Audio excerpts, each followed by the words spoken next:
Well, I just wanted to welcome everyone.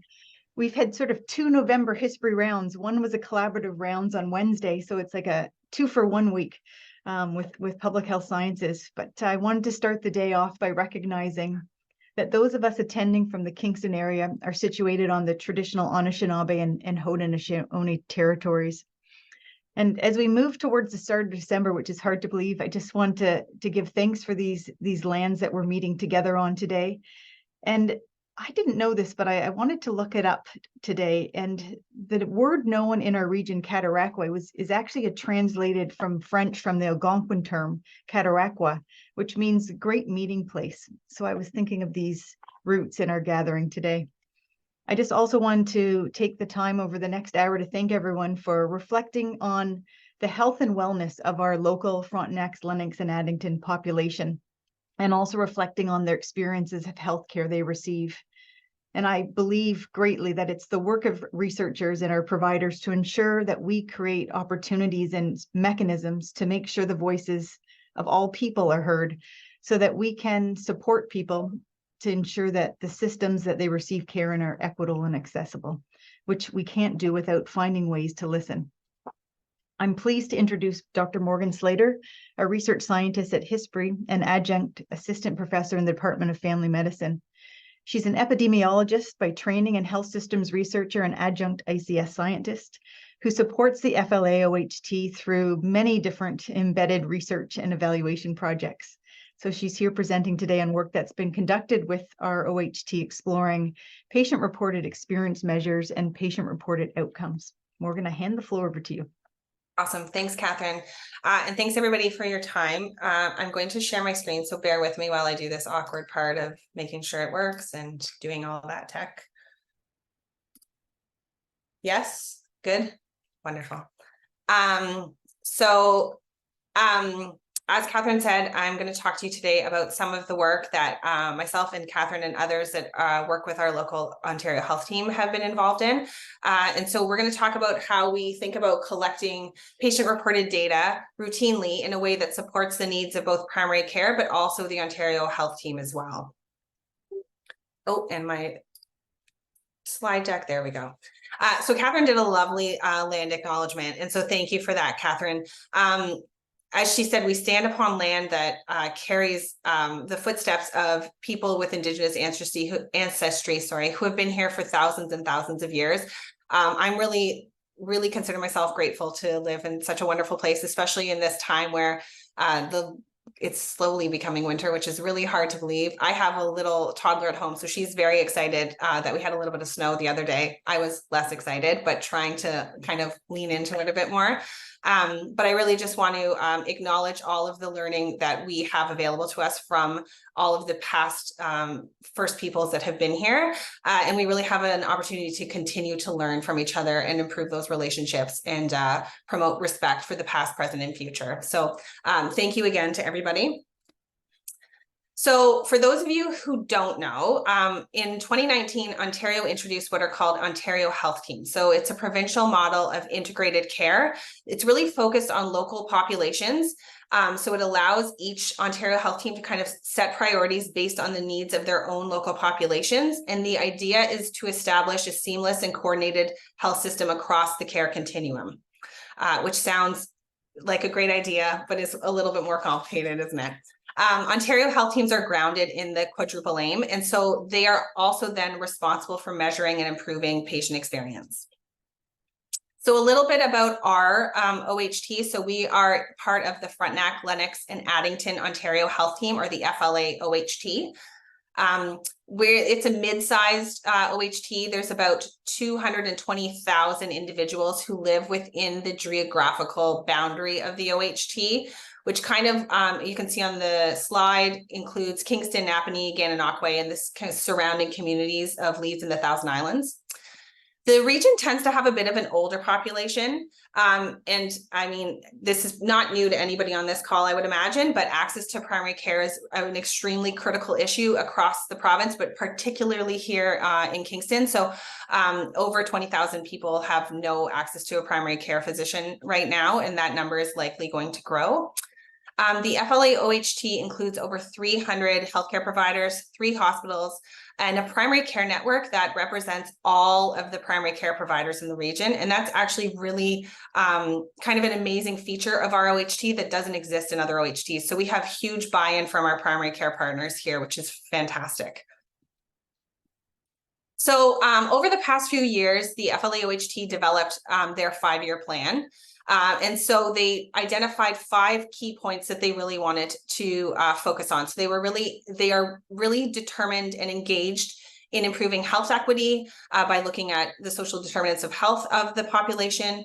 They want to improve the value of care and reduce cost, improve the work life of providers, improve the overall health of the population, and improve the person and caregiver experience. So again, that really links back to this idea of all of the OHT work being grounded in the quadruple aim. So the thing we're going to focus on today is how we improve person and caregiver experience. And so I sit on part of the OHT that looks at evaluation, and we always talk about the types of data we need to evaluate the work that the OHT is doing to make sure that we're doing it well. And lots of the other kind of aspects of the quadruple aim, we have data that exists. So we have administrative health data that we can use to look at patient outcomes, for example. What we don't really have access to is patient experience data.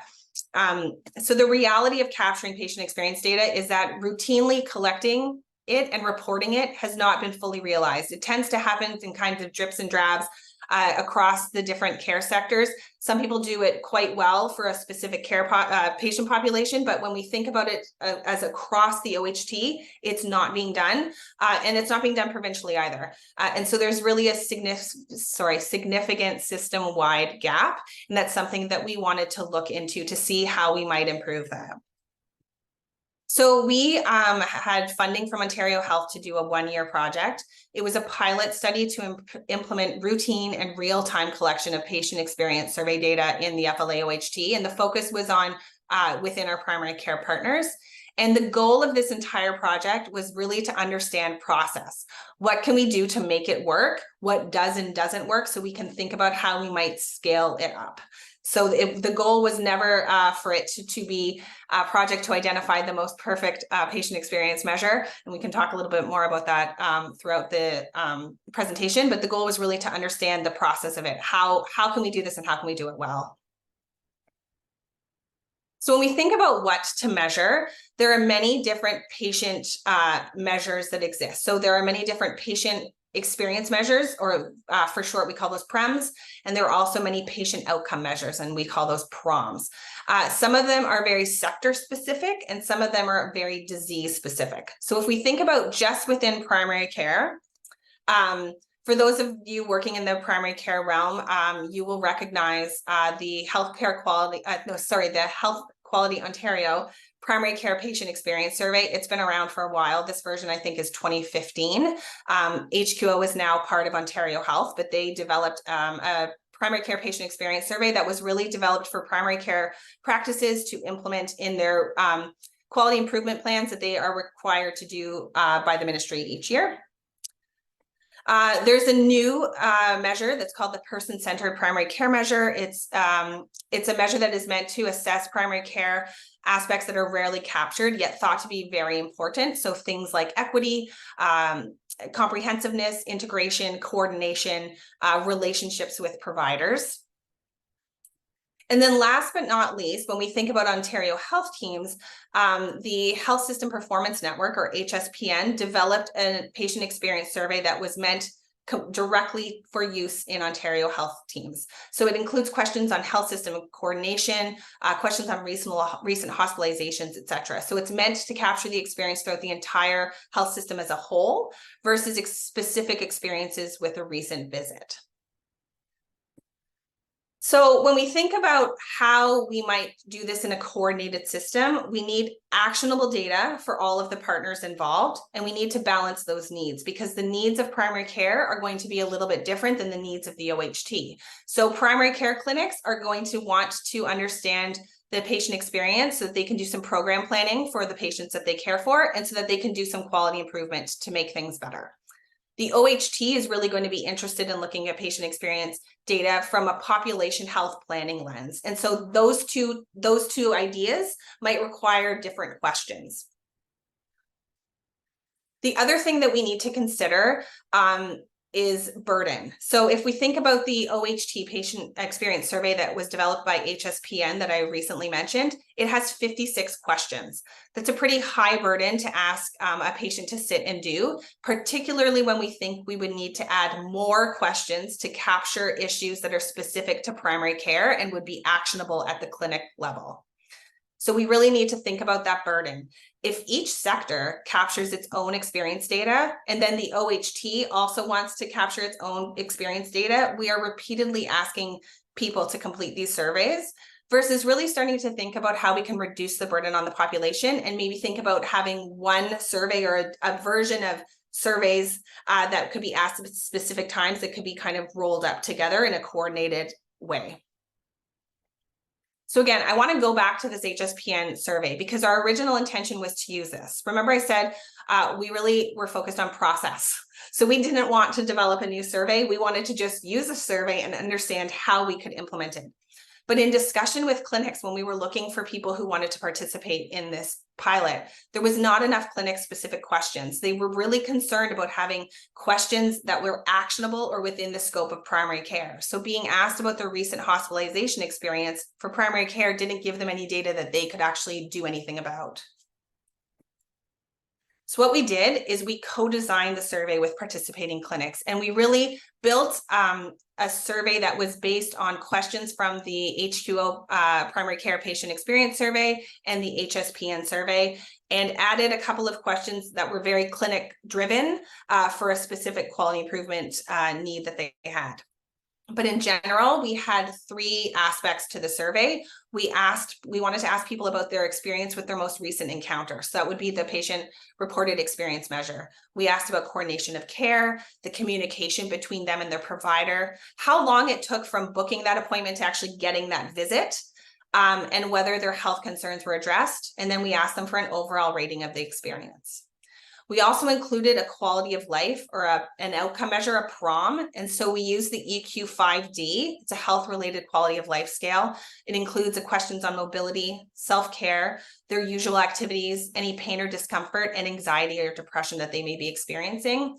We also asked a question on isolation and then a general rating of their health status.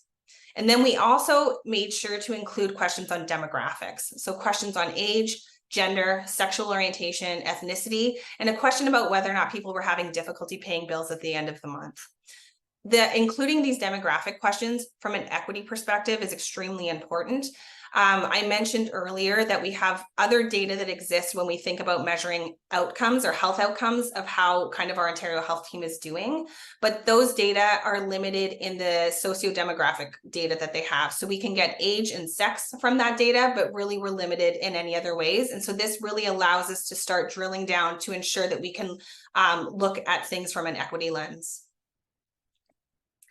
So we ended up deploying this survey or this pilot in 5 primary care settings. So we had 3 family health teams join us. We had one kind of what we call a satellite clinic. And then we also ended up including KFLA Public Health. And that kind of happened in this odd fashion that Catherine and I had a conversation with them about something else unrelated. And we ended up talking about this, and they were really, really interested in being involved. And it was a fantastic learning experience, actually. So we're really thrilled that they participated, and we'll talk a bit more about those differences later on. The really important thing when we think about implementation is that we knew it would never work if we came into the clinics and told them how they needed to deploy the survey to their patients. Because in order for this to succeed, the distribution process needed to work within existing clinic workflows. The healthcare system overall, but particularly primary care, is has quite a burden on them right now. And adding to the plate of the front desk staff is not going to make things easy, and it will mean that you get really low uptake. So we worked with each clinic to help them figure out what worked best for each clinic, and each clinic did it a little bit differently. Generally, the surveys were distributed either via email or using QR codes or tablets. The other aim of the project was to develop routine reporting back to the clinics. So we wanted to develop a template that would offer actionable data in an easy to implement format and an easy to use format as well. So these templates and reporting processes were also co-designed with each clinic. So we did some focus groups with each of the clinics to understand what data they wanted to see, how often they wanted to see that data, and how they wanted it presented. And so then using all that information, we developed a standardized format for those reports. So kind of just to summarize how we looked at co-design, we really looked at it throughout the entire process. So we talked, the clinics helped us figure out how all of the pre-survey stuff, like the survey questions were developed with them. They helped us pilot the survey. They helped us figure out the distribution process. They helped us during the survey to figure out how we were going to report that data back to them. And then in the reporting phase, they helped us figure out what data was meaningful, who might be using that data, and how often they would like to see that data. So we did do a bit of an evaluation. So we wanted to describe the implementation to understand what worked, what didn't work. We wanted to understand the context and learn best practices so we could think about how we might be able to scale this up. And then we really wanted to understand how end users intended to incorporate that patient experience data into routine use. So there's no point in collecting data if people aren't going to use it. So what data should we be collecting so that it's meaningful and actionable? We used a multiple case study designed to describe those contextual factors that were relevant to implementation, because as I mentioned, each clinic implemented the distribution of the survey a little bit differently. We tried to capture measures of reach and fidelity. We also conducted focus groups to understand the unique experience of this routine patient experience collection within primary care. And we grounded our evaluation in the consolidated framework for implementation, research, and process redesign, which is comprised of 5 domains. Each kind of has constructs useful to indicate success, but overall it considers intervention characteristics, the outer setting, which are things like the political, economic, and social context, the inner setting, which are things like the culture and leadership of the organization. It also considers characteristics of the individuals involved, so their knowledge and beliefs, for example, and then the overall process for implementation. So these constructs provide a framework for data collection and evaluation with respect to the capacity and needs, as well as facilitators and barriers to the implementation. Oh, slide didn't go, there we go. So during our the 5 or so months that we did the pilot study, we had over 1,200 patients complete the survey. And you can see this table kind of shows you of each of the clinics, how they distributed the survey, whether it was sent via email or using tablets and QR codes, for example, how often they distributed that survey. So some clinics were able to distribute that survey immediately after a visit. Some did it on a weekly basis. So they waited till the end of the week and then sent out emails to patients who were seen that week. How often they wanted the report back to them. And then for the how many surveys were done in each clinic and their response rate if we were able to do it. One thing I want to talk about here, you'll see in the survey platform row that there's something called Ocean. So for those of you who are familiar with primary care, you might be very familiar with Ocean, but it's this platform that exists that can be integrated into the electronic medical record to capture patient data. So some clinics use it to ask people to fill out, for example, at the head of a well baby visit, they might ask you to answer some questions about the developmental milestones that your child has reached. And that gets put into the chart before you see the physician. You go see the physician or the NP. You can have a conversation about the data is already there. It also has the ability to kind of contact patients. It also does online booking and some e-referrals, which may be other reasons that you might have heard about Ocean. Anyway, when we came up with this project idea, we were determined that like Ocean was the way to do this, that it was going to be magical because it would be integrated in the EMR. The clinics wouldn't have to do anything. It would email them right away. It stores data up in a cloud so that for research purposes, we have data in a cloud, like magical. And then when we talked to all of our primary care clinics, none of them wanted to use it. They mainly because they all had existing email or communication platforms that they already used to connect with their patients. And so they didn't want to have to implement a new platform, even if it was going to be easy. They were concerned about patients seeing communications coming from a different platform and how that might look. And so we basically ended up paying, Ocean is not cheap to use. And so we basically ended up paying them to have a survey on their site, which we could have done using Qualtrics, which is what we used for public health. And we did that because public health doesn't have any electronic medical records, so we couldn't use Ocean with them. And the Qualtrics option worked, frankly, extremely well. And so that was one of kind of our major learnings that I wish we had thought about way ahead of time. The thing I wanted to speak about here, particularly about public health, is they came up with the magic idea of using QR codes. And I really wish that we had thought about this ahead of time. And it's one of the magic things that we learned in our kind of work with them. But if you remember, for those of you who went to any of the vaccine clinics to get your COVID shot, you had to sit and wait for 15 minutes or 5 minutes now. You're kind of a captive audience. And so they said, well, hey, wait a minute, why don't we put posters with QR codes up on the wall, and then people can either use the tablets that we provided them, or heck, they can just scan it on their phone. And that was a magic idea. And really, it worked really well. And it was just a really great learning point for us, I think. So what we heard from patients. So the respondents were quite different if we think about the people who were accessing public health versus primary care. And so that really makes sense if you think about it. People going to primary care are going for a health need, versus people accessing public health vaccination clinics is more of a general population approach. And so here we're just presenting some of kind of the high level data. What really I think struck us was, if you look at the fourth row down, the proportion of people who said that they feel isolated sometimes or always is relatively high, frankly. So 40% of patients who participated from the primary care clinic said that they feel isolated, 30% of people who were responding from public health. You can see that pain and depression, anxiety are higher among people accessing primary care, which again makes sense. They're there for a health need, but it's still a reasonable amount of people in the general population who are reporting that as well.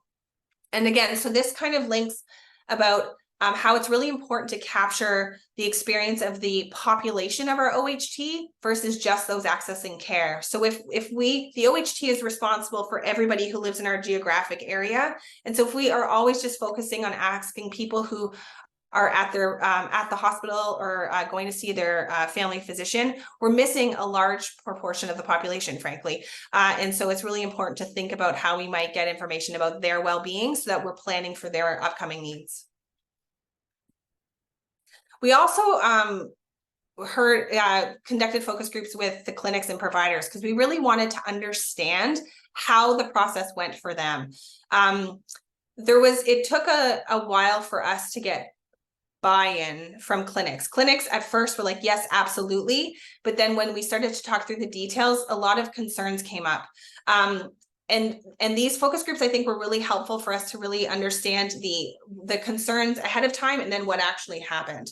So the obvious great thing is that the pilot provided data that clinics need for quality improvement. So each primary care clinic is required to do quality improvement each year. And so this gives them some data that they can use for that, which is magic. It also gave a voice to patients and it supported pandemic recovery. But the point that I kind of skipped over that I'm going to come back to now is that it boosted morale by providing positive provider feedback. So we heard that from clinics and providers at the end of the pilot. They said, wow, like it really helped our morale. And why that's so important for us to share with you, and it was important for us to hear, was that when we were engaging with clinics, there was a huge amount of concern from clinics that the feedback would be negative. COVID has been hard, and I think that in general, primary care was feeling pretty beat down, for lack of a better word. And they were really concerned that if we included particularly an open-ended question just to say, how was your experience? What could we do differently? The concern was that they were going to get extremely negative feedback. And what happened was actually exactly the opposite. And I think that that's, it was a useful reminder for those clinics. We had heard from one that shared comments weekly. And so at the end of the week, they would share with their team, like, here's what you said, like, people thought you did great this week. And at the end of the week, it was really helpful for them to hear. And I think it's a good reminder for us when we think about patient experience surveys that, yes, we want actionable data so that we can improve the system, but also it's really good for the system to hear from the patients, because like people are doing a good work and people recognize that. So I just have kind of two summary slides that I want to talk about before we open it up to discussion. So first, some reflections on what we learned. So finding what I call like the right, in quotation, survey was a challenge. As I said at the beginning, many exist both within and across sectors. What we heard overwhelmingly was that providers want questions that provide actionable data. And that idea of the data being actionable is extremely important. And so then, as I mentioned earlier, there's this balance because there are different needs or different accountabilities at different levels of the system. So when we think about local clinic quality improvement versus OHT system level planning. One of the things that we think made our pilot as successful as I think it was that we had flexibility for deployment. So what works well in one clinic is not necessarily going to work in another clinic. And so if you do a one size fits all mode of deployment, I don't think that's going to work. Clinics also needed support. So some clinics needed support for deployment. Some were able to kind of take that task and integrate it into existing kind of personnel. One clinic couldn't. And so we ended up paying a little bit of administrative support for them to have somebody come in at the end of every week and send out emails because they just couldn't take that burden on right now. They also need support for the analysis of the data and also interpretation, right? So tell me what this means so that we can figure out what to do with it. And then finally, it's really important to understand that there's a commitment that is needed across sectors so that we can truly understand the patient experience and health of our population. Because again, this was just a pilot done in primary care. We're missing a huge amount of our OHT when we're just focusing on primary care, and we totally admit that. But again, it was a pilot just to see how we might do this. I want to highlight some other work that we've done recently. So we worked with the Alliance for Healthier Communities and Dr. Jen Rayner to do some focus groups with OHTs across Ontario to understand how they were using patient-reported data. And so what we heard echoes a lot of what we heard in our pilot. So we heard that flexibility is extremely important. One size fits all will not work, and we need to be able to add questions for site-specific needs while also providing that data that is needed at a population health level. Supports are needed, as I mentioned. The one thing we really learned in our work provincially was that a culture shift is needed. And so just measuring this data is not enough. So we can all measure data and feel good about it, but we really need to adopt a learning health system culture, right? So what are you going to do with that data? It's actually kind of to quote somebody, and I'm not going to quote them very well, but somebody in our focus group basically said that it's pretty disrespectful to ask people to fill out all this information if we're not going to do anything with it. So if we're going to ask people to share their time and data with us, then we need to be committed to using it. And it's really critical to provide supports to close that loop and improve patient care. Providers are not going to be able to do that on their own, so they need interprofessional teams and quality improvement support. This culture shift, the CHCs through the Alliance, they've really leaned into this. And so they retrained their quality improvement decision support specialists to also be the people who can come in and interpret data and help practices look at the data and then make plans for their next kind of PDSA cycle so that they can figure out what to do next. So they've kind of really just leaned into this idea of being a learning health system there. And then I think the most important thing to really consider when we think about burden on individuals is really to build efficiencies. So we can combine a patient experience measure with a patient outcome measure and demographic data into one tool. So it means you're not overburdening patients, you're not doing multiple data captures from multiple places, audiences, or needs. And including that demographic data is so important so that we can identify equity deserving groups within any analysis that we're doing. So when we think about next steps, like locally, and I'm Catherine can't tell that I'm looking at her, but I'm looking at her because this is discussions she and I have had. So I'm taking zero credit for all of this. But we really want to expand the work across all primary care practices within our OHT. So we use 3 family health teams. Family health teams tend to have more supports available to them than other models of primary care practices. So we would have to consider that. But again, we can do it. It worked. So now we can think about how we expand it to get everybody on board. And then we want to think about how we expand it to other sectors. And so there's this kind of like puzzle piece diagram in the bottom of the slide, but we really envision this as having a core set of questions that include wellness and demographic questions that are always asked. And then it's almost like you would have different modules that would be situation specific. So if somebody went to see their primary care provider for a routine visit, they'd get module A.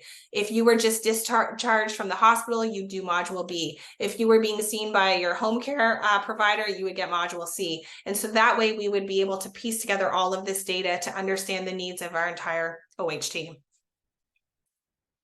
So I just really want to acknowledge that this is not my work and it's the work of a team. And so Catherine is the lead of the evaluation working group for the FLA-OHT.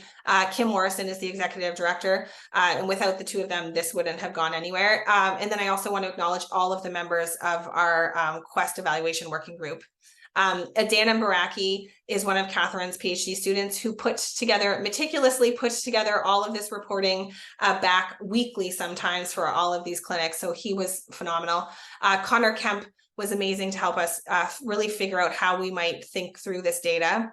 And then like lastly, but definitely not least, like the most important people out of all this were the clinics that chose to participate, the patients and the providers that provided us with their time and information. Without them, we wouldn't be able to do any of this. And then I just wanted to say thank you. And really, I'm really hoping that we have a time to have a discussion about what might work, how we might move this forward. If anybody has any experiences, I would love to hear them. So I'm going to stop sharing my screen now, if that's okay, so I can see your faces. Thank you very much, Morgan. That was great. It's nice to see the whole fulsome project sort of from the conception all the way to now where we are, hoping to launch as in our OHT. I'm just going to stop talking and open it up for thoughts, comments,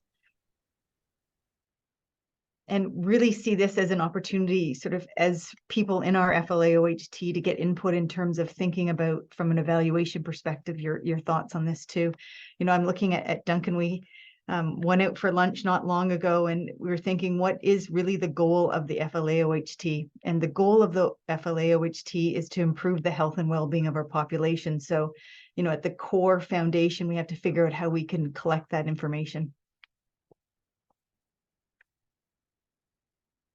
I'll jump in briefly. Great work, Morgan. I really think this is sort of exemplar work, primary care research that is done locally.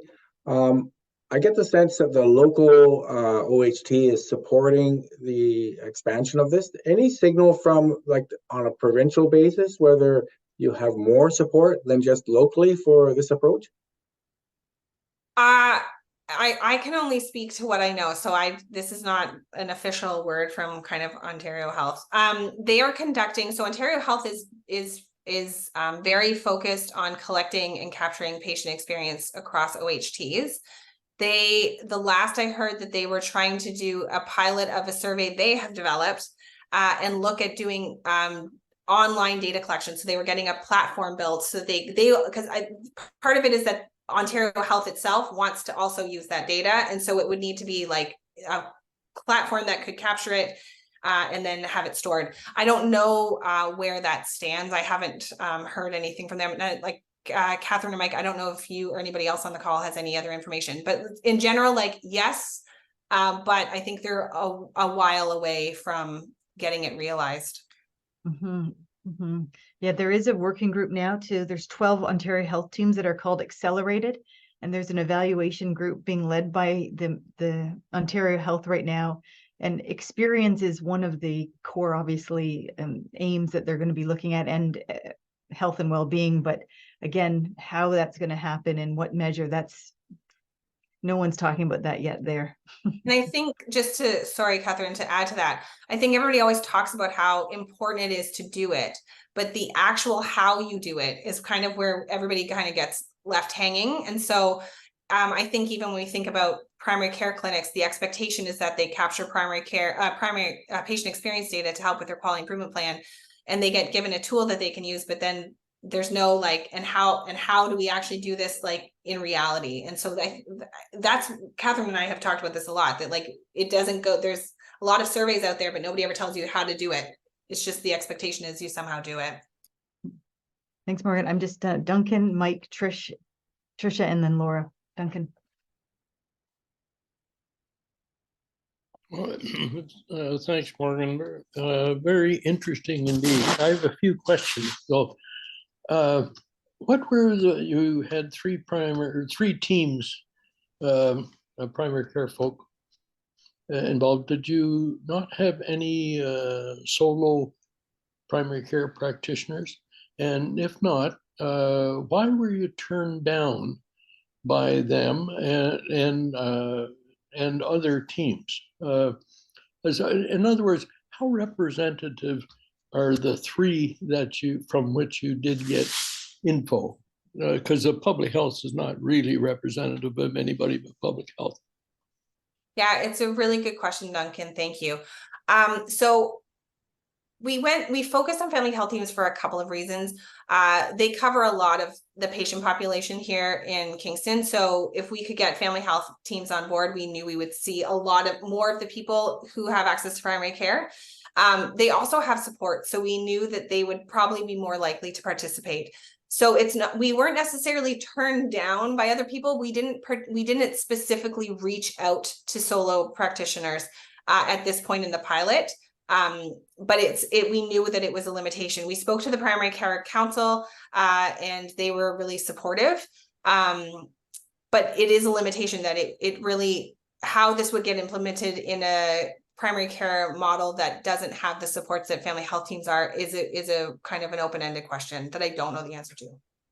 Okay. Second, when you say that there's no point in collecting data unless you use it for something, and you're quite right, and that's why you involved this co-development thing.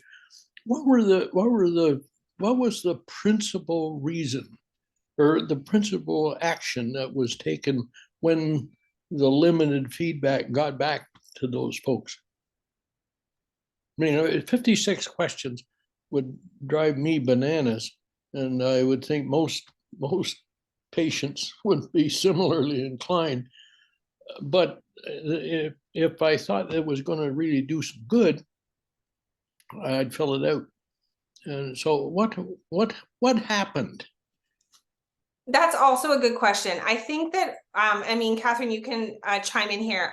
Like, I'll be totally blunt. I don't think as much happened as we hoped. So everybody was very engaged, and we worked with the clinics to figure out when they wanted data back and how often they wanted data. We didn't want to overwhelm them. I think they all had the best of intentions, but I think that realistically, this was a pilot study that they were participating in, sometimes because they are like lovely partners of the OHT, and kind of, there are a couple of clinics in our OHT who kind of are always engaged and are always welcome to help. But I think that the next steps hasn't happened. I think some of the clinics are thinking about the data and using it for looking at strategic planning and how it might improve it. Some of them are talking about doing another round of the survey again to start capturing more data. Catherine, did you have anything else to add there? Yeah, just maybe one comment. One clinic, for instance, one of the specific questions was related to virtual care versus in person. So I think that was also informing, how they even set up sort of appointments and just reflecting on sort of the patient preferences. I think our vision was that ideally, and we are hoping to move forward with the support of the OHT, that this would be routine. And so I think once this becomes routine and you can start to look at sort of patterns of how people both experience care and their health and overall well-being, I think at that point you can start to action it over time as well. So I think in part it was too short of a trial to start to dig into this data to make some changes at that moment. And we're hoping that this is the start of being able to do that. But if I can ask one final, to whom did you send this in the, like a family health team? Who looked at it? Were they providers? Were they staff? Collectively, did they deal with that? Or was it a particular champion within a particular team? So it's a great question. We coordinated with the executive directors of the family health teams. And then it was really, we left it to the clinic as to how it was shared and with whom. So I think for some clinics, it stayed kind of just within that management level. One of the clinics I know shared feedback weekly to providers and staff. Thanks, Duncan. Mike. Yeah, great work. Actually, Morgan, I just sent you a link for some more, if you want more different options for survey questions down the road as you're going forward. Everyone forgets all the work that's being done. You're right about OH looking to have some performance, some of these more routine. They're quite a far away from having any survey data. Their initial stuff is based primarily just on admin data. But they're trying to get there. So that's kind of that answer to like, where are they at? I'm curious for this in terms of the platform questions. Like what were the things that you think you learned the most? Like you talked about Qualtrics versus Ocean, or I don't know if there's other places would have other ways of getting things out. Because there's a question in the chat about response rate and you know, getting a decent number of people to reply to this. So like what would you recommend going forward from this if you're looking at trying to bring this to other clinics? And in our area, Duncan, just as an update, like there's basically no solo practitioners left. They're gone. They're a thing of the past. So there's only teams. I think there might be one CC. I don't even think there's one CC. There might be one doctor left who's in solo practice, but they might be done. Everybody else is now in a group. And so yes, I know it's like the times are changing, right? They don't all have teams, but I think they all have at least some infrastructure around them now. So it's a little more feasible to roll out. But I would just be curious about your thoughts about, you know, if Ocean's not the right way, like do you think it would have been better if you could have gotten people onto Ocean at the beginning, even though there's more change management on going out? What's the advantage of these kind of bespoke platforms versus, you know, a routine one? Because I think honestly that for most distributing things, if they're a part of routine, whatever tools you're using all the time, they're just more likely to happen. So I'd be curious about that. So it's interesting. And I don't know that I can give a definitive answer. I think the thing about Ocean that makes the most sense is that you don't have to you set it up in the background and you don't have to remember to do it. Once an appointment is done, it just takes care of it. And so there's not that additional step of like, well, I have to find the list of people who are here this week and send out that email. The kind of flip side to that is that there's a cost to it. So somebody's going to have to pay for it. And I think that lots of clinics are already paying for their own kind of platform, right? So my family doctor uses Pomelo. And so their concern was, well, if we want to use the platform we are comfortable using already, we don't want to use a new platform. And so I get that. And so I think it's a blend, but I think the downfall of them using their own platform is that it wasn't automatic. And so it required an additional step. Catherine put the response rate in the chat. So it was just under 16%. We couldn't always calculate it. But generally it was about 16%. You'd expect an email survey to get about 20% response rate generally anyway. So we're not far off. And I think that if we had a bit more time, the year timeline was really tight. Setting up Ocean took probably 6 months of that year because there's contracts that need to be signed with each of the clinics and providers, and it takes a lot. And we were kind of just the messengers who kind of stood in the background and hoped that it moved forward. So realistically, I think that it would need, like Catherine said, a bit more time to figure out where the data was going for, but also a bit more time to figure out how you get increased response rates. We didn't put posters up in the waiting rooms to tell people that it was coming. Like there were lots of other things that we could have done, but again, we were really focused on process. Like at the clinic level, how do we implement this into workflow? Like, can we implement it in a workflow to make it happen? Thanks, Morgan. Tricia. Yeah, Morgan, that was a fantastic presentation and really fascinating work, important work, and particularly that concept of getting patient voice. So I applaud what you're doing and what you've achieved. One comment reflection that I had, and I appreciated your comments about the data helping with morale.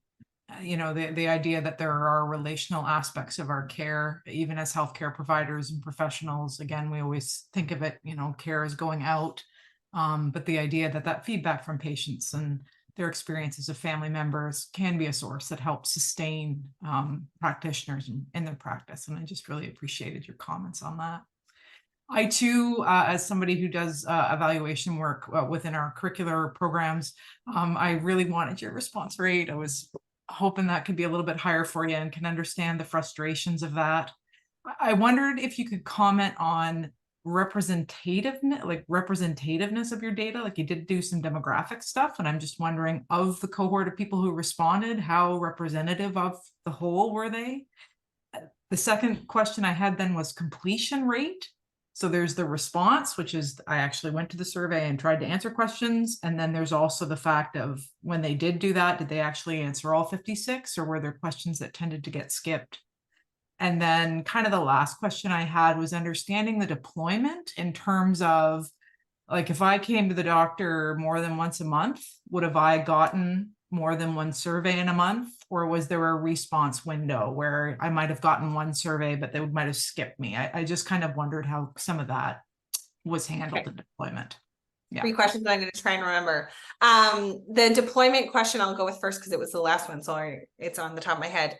We had so many conversations about this because particularly in primary care, we know that like some people are going to come in once a year to get a flu shot and like be done. We know that some people are coming back like once every month or two to get blood pressure checks and things like that, right? And so we really, in our ideal world, we were going to have kind of like triage systems for if you had been here recently, you'd only get this part, you know, we don't need to know your demographics because you just told us. It was a pilot, we were limited for time. And so if you came into the office, you got a survey. It may be that the clinic did some of that weeding out on their own. I don't know that. The second point about completion rate, that was a plan, and man, I'm annoyed because we couldn't do it. One of the things we learned after implementing it in Ocean is Ocean doesn't let us figure that out. And I don't know why. Like I can't speak to the back end of that, but I just know we couldn't figure that out, which is super frustrating because I really wanted to know that too. The other thing I wanted to clarify is we didn't end up using that 56 question survey. Yeah, that's the right area of words. We built on it, but it was too long. The clinics refused, like kind of the clinics put their feet down and they were like, we're not gonna do this. And so we took pieces of that survey and another survey. And I think our survey had about 20 to 25 questions. So still a bit long, but not 56. And there was the first question. Representativeness. I just put this up. Can you see this? Yeah.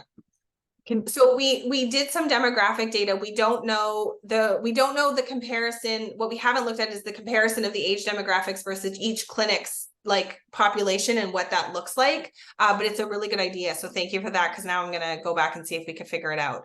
I have done like some previous work in my kind of past life where we looked at sending email patient experience surveys out to a family health team.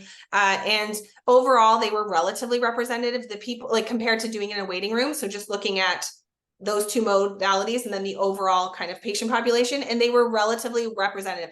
They were people who did the email survey were a bit younger in general than the overall patient population. I think they tended to be more female than not, but like overall, they were relatively the same with that kind of minor caveat, and it didn't have any impact on how the modality of the survey didn't have any impact on the responses of the question. So it wasn't like you got totally different data, was kind of a nice thing for us to hear. So my ramble to that is that we can assume it's relatively representative, but we didn't look at the data to officially say that.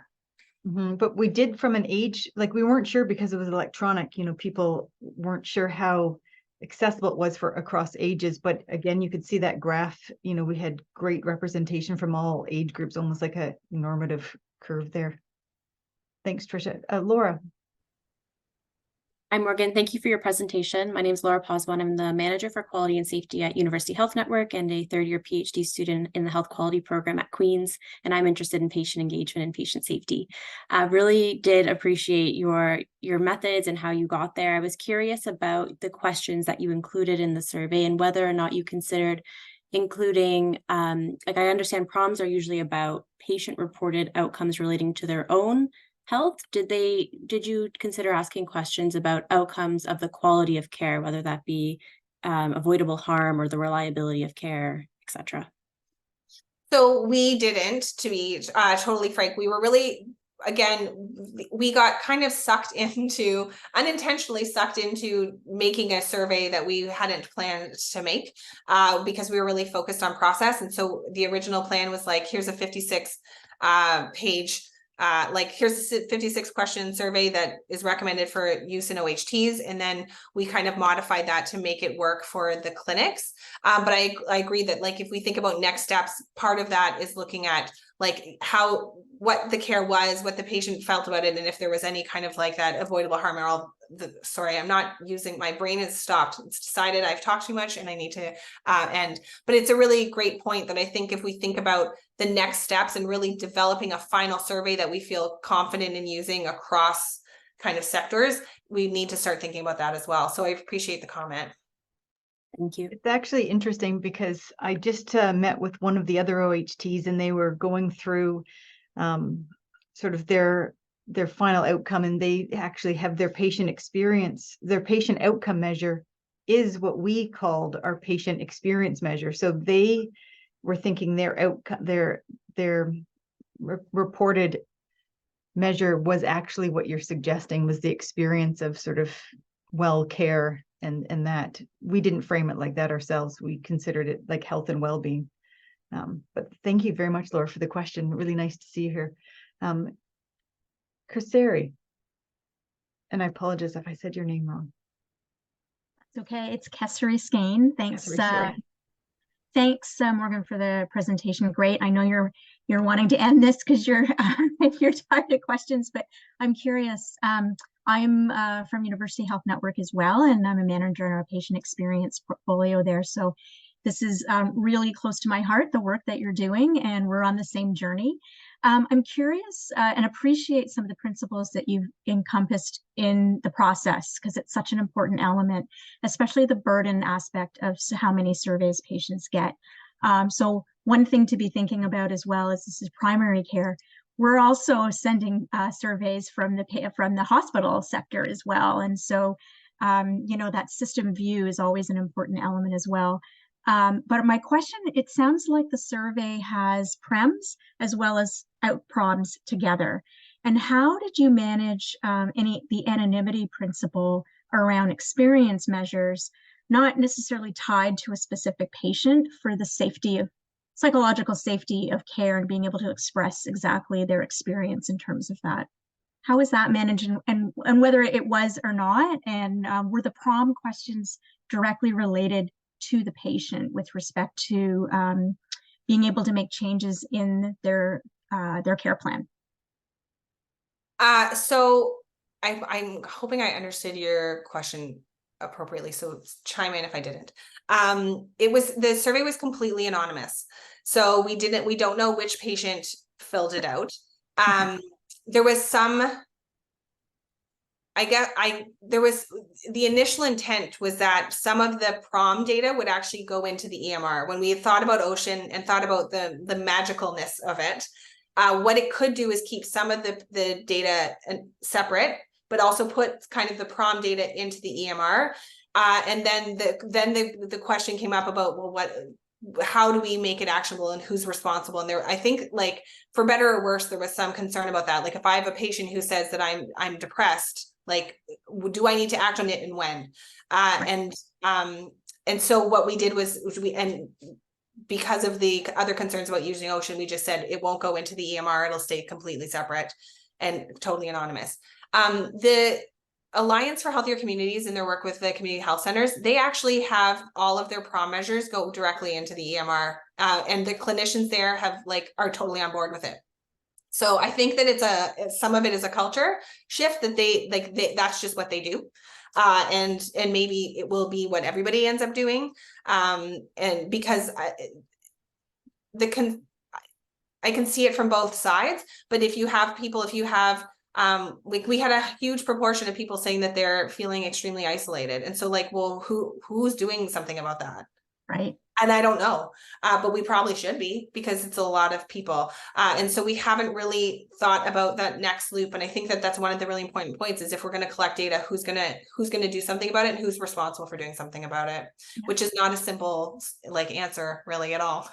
Mm-hmm. It's complex for sure. Thank you. Yeah, it is such a great point about, we were able to pair them together because it was anonymous, just exactly for your point, because we couldn't have the experience of that visit go directly back into the EMR of that person who was responding. So it allowed us to put the two together. But yeah, no. This has been an incredible conversation, and it's so great to have so many people engaged and interested in this, because again, we have this quadruple aim. We're always talking about patient experience and outcomes. And again, the challenges of actually doing it is another thing. Oz, you have the platform for the last question of the day. Thank you, Catherine, and Morgan, congratulations. Excellent talk and really good project. Are you aware of any similar interventions or maybe plans to embed this within the new EMR, Lumio? Because I think that would be a low-hanging fruit to implement. Patients will have access to some form of their records, some form of their tests. Why not do a small survey that asks us on that? Oz, that's a great point, and I will say that my role, I don't. Important things to their care. Sorry, I didn't mean to interrupt you. In my role, I don't have any kind of knowledge if that's a plan, but I totally think it should be. And so thank you for putting it kind of in our ear. Catherine, I don't know if in your conversations with OHTs and Lumio and all that stuff that it's come up, but I think I agree with you. It's a great idea, and maybe something that we need to kind of talk to the digital health team about thinking about. No, that's a great point. Yeah, really, really important. There's just so much happening across all the different sectors and all the different OHTs. So, having voices from the different places is so helpful. So Morgan, I just want to say thank you so much. That was such a great Friday afternoon conversation over lunch. So thanks everyone for being here. This will be on YouTube, so feel free to share it. And Sherry's going to put the QR code in the presentation so you can check out the survey, and feel free to connect with either of us if you have other questions. Thanks everyone. Enjoy the rest of the day.